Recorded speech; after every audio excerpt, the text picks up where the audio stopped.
zamantakewa. Ilimi mabuɗin rayuwa. Ilimi hasken rayuwa.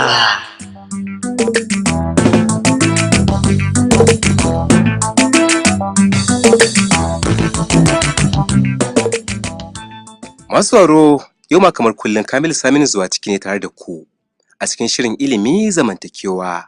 Zango na uku kashi na uku. Shirin da yake ilimantar da mutane da ƙara matasa ƙarfin gwiwar tashi a nemi ilimi da kuma kama samun dogaro da kai. A cikin shirin namu na yau, ina tare da abokiyar aiki na Zahra'u Nasir. To sai ku bi mu cikin shirin domin jin tanadin da muka yi muku, amma kafin lokacin ku dan shakata da wannan waka ta ilimi zamantakewa.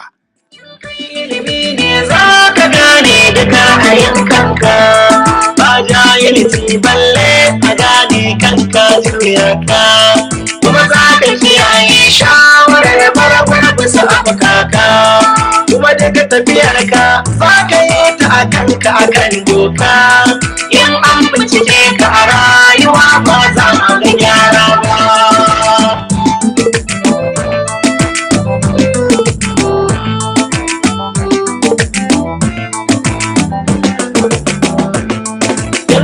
Ilimi kai taimako don amfanin kowa, ka sani ka sanar shi ne daidai kuma shi ne dacewa, in ka samu mulki wasu san fata kai gyarawa, kana da tunanin ci gaban jama'a yi dorewa, ka fito ka sadaukar al'umma ba za su ki gyara ba za su ki gyara ba za su ki karba ba.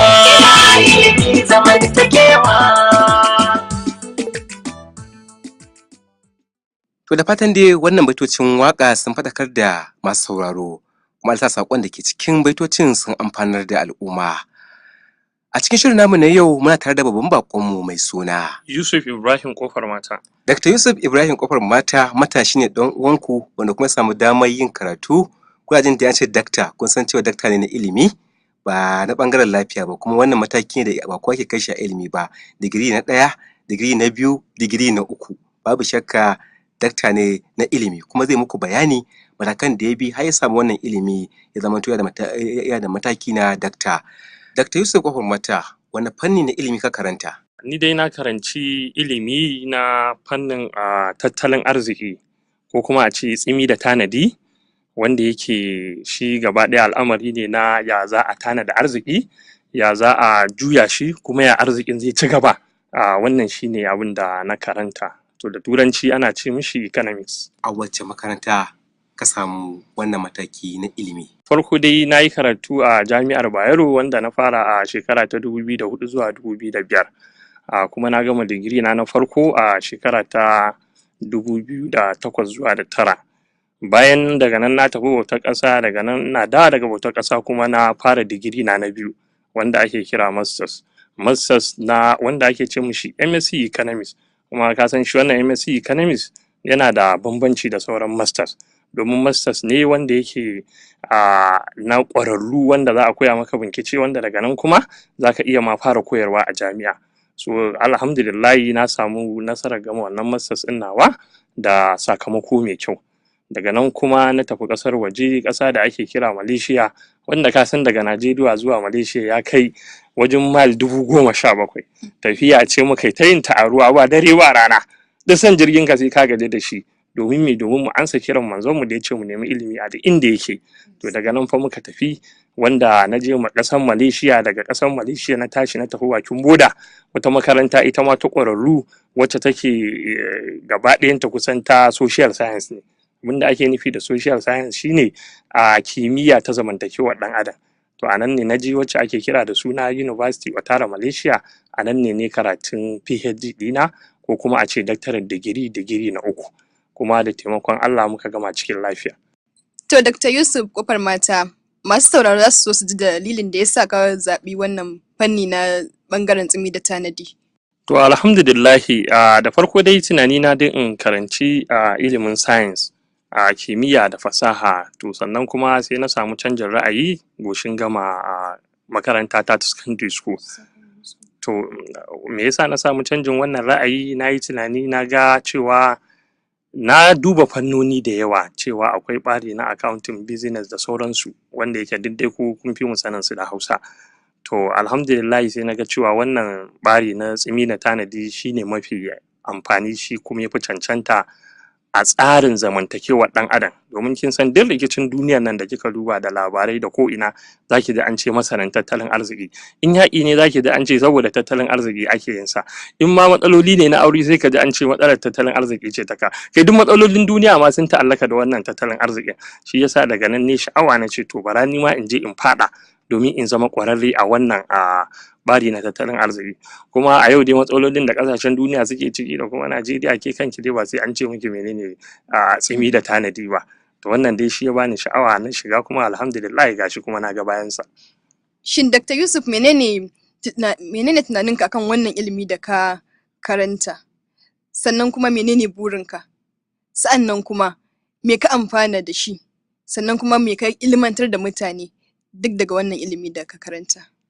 To alhamdulillah, kamar yadda kika sani da cewa shi tunda muna magana ne akan ilimi zamantakewa, muna yi ne don amfanar da mutane, to ya kamata a yi abubuwan filla-filla. Kamar yadda kika sani cewa shi ilimi yana da amfani a wajen ɗan adam, kuma shi ba wani babban buri na ilimi illa aiki da shi. Kuma ki sani cewa shi kamar digiri na 3 fa ba a yin sa babu tunani ko buri.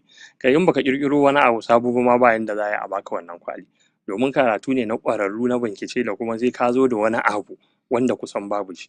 To kamar yadda na gaya muke cewa a abubuwan da muka yi, mun yi rubututtuka kala-kala wanda yake muna tunanin cewa da gwamnati za ta zo ta dinga tarkata irin wannan bincike da muka yi, da matsaloli da yawa kamar yadda suka shafi harkar bashin nan, harkar noma, harka ta ƙara arziki a cikin mutane, duk da matsalolin nan an warware su.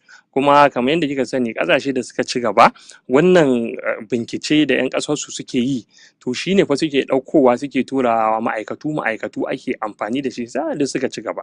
Ki sani wani mutum a Ingila yana faɗar cewa Ingila ba komai bace ba face ƙwaƙwalwar 'yan Ingila.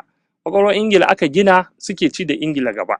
To haka zalika ƙwaƙwalwar Najeriya an gina su za su ci da Najeriya gaba. Musamman ma akan ringa tallafar ilimin nan. Kamar misali yanzu kin ga a wasu ƙasashen duk binciken da za ka yi, kamar misali ki ɗauka ɗan ƙasar India ya je America karatu. To ƙasar India za ta ba shi kuɗi in zai bincike akan India ba akan America ba. Domin me? Domin za ta amfana da wannan binciken da za ta. A yawancin 'yan Najeriya yawanci kawai ƙasar ma bata damu ba akan me za su yi bincike, me za su gano. Sai ga sun je su ne wasu ƙasashen bincike suna ci gaba. To wannan kenan. Sai kuma tambaya ta biyu da kike cewa menene na amfani da shi ko da sauransu. To wannan kamar yadda nake so in gaya miki shine, da farko dai ilimi ya 'yanta ni, wanda yake kuma shine abu na ɗaya. Ba wani abu da ya fi ɗan adam ya sami 'yanci a duniya, domin ta hanyar 'yanci ne, ta hanyar ilimin da in ilimi ya 'yanta ka, to shine za ka fi sanin daidai da ba daidai ba. Ko da wani ya naɗaɗɗako ƙaryarsa, ya naɗaɗɗako ta da ya kawo za ka yi mata filla-filla ka watse, ka ɗau gaskiyar da take ciki, ƙaryarsa kuma ka watsa masa kayansa. To wannan ilimi ya 'yanta ni. Kuma kamar yadda nake gaya miki cewa shi karatun tattalin arziki ko tsimi da tanadi karatu ne uwa uba, shine uwa uba na kimiyyar ɗan adam. To in kana yin shi sai ka tafi tarihi, history na duniya, shin ya duniya ta samu arziki, to sai kaga ka ƙare ma karanta wasu abubuwan. So na amfana da tarihin ƙasashe da yadda aka gina da yadda suka samu arzika, duk Europe ɗin nan, su China, su Russia nan, duk sai da muka karance su, wa mu 'yan can ne. Yanzu kin ga kamar misali abu na uku kuma da nake so zan gaya miki, ta hanyar wannan ilimi na tattalin arziki da tsimi da tanadi ya gyara min rayuwata. Dan da 'yanci ya gyara rayuwata, duk abin da zan yi. Na'am, Malama Zara'u ya gyara rayuwata ta amfani da cewa kamar yadda kika san mai ahalari yana faɗa cewa kar ka aikata kowanne aiki sai ka san hukuncin Allah a ciki. To komai fa da kike gani, duk abin da zai amfanar da kai hukuncin Allah, haka Allah yake so, duk abin da zai cutar da kai kuma Allah ya hana. To ya nuna min cewa duk abin da zan yi in tsaya in yi tunani a kai kafin in yi shi. Ya koya min kuma haƙuri. Duk wanda yake amfani da karatunsa za ki same shi mai haƙuri da kuma son zama da mutane lafiya. In fahimce ni ai, ba yanda za a yi wani abu da zai cutar da ɗan adam. Domin ki sani babban burin karatun tsimi da tanadi ba kamar yadda ake cewa 'yan tsimulmula ne ba, a'a, babban buri shine su kawo walwala a cikin al'umma. To duk yanda za ka yi ka ƙara walwala a al'umma, to fa shine fa burinka a matsayinka na masanin tattalin arziki. Kin fahimce ni? To ya amfanar da ni ta wannan. Sannan abu na 4 da nake so zan gaya miki ko na 5 shine akwai magana ta aikin yi. ba zan gaya miki ba wallahi bara in gaya miki wani sirri ke ji duk ɗalibi mai hazaka mai kokari tun yana makaranta kan ya gama digiri zaki ga fara samun kuɗaɗe ta hanyar karatunsa. Ni tun ban gama digiri ba ake ga ana ayyuka suna zuwa wanda muke amfani da ilimin mu kuma muke samun yan kuɗaɗe. Tun a lokacin da ake ga mun samu kuɗaɗe dubunnai wanda yake ba sai mun zo gida muna ta a bamu kuɗi ba sai dai kawai iyayen mu su ta shi mana albarka saboda sun yi kokarin su kuma suna kan yi kuma ba su daina ba. To wannan kenan. Sannan abin da nake so kuma in daɗa miki shine gashi na samu aikin yi a wannan karatu kuma ina aiki na alhamdulillah. Sannan kuma shi babban amfani kamar yadda addinin mu ya nuna mana shine babban amfanin ilimi shine ka amfanar da wani. To wannan shi ilimi mun amfana da shi mun san shi kuma ba abin da muke yi illa yaɗa shi a cikin al'umma. Babu dare babu rana shi kuma abin da ya kawo ni nan ma kenan abin da na zo yi nan kenan domin mu yaɗa ilimi domin ta hanyar yaɗa ilimi ne za mu yaƙi jahilci za mu yaƙi abubuwa marasa daɗi a cikin al'umma. To wannan dai maganar da nake miki ni malami ne a jami'a ina koyarwa duk inda ɗalibai suka tare mu za mu ba su aji kuma muna yi iya abin da za mu iya. To wannan shi ne.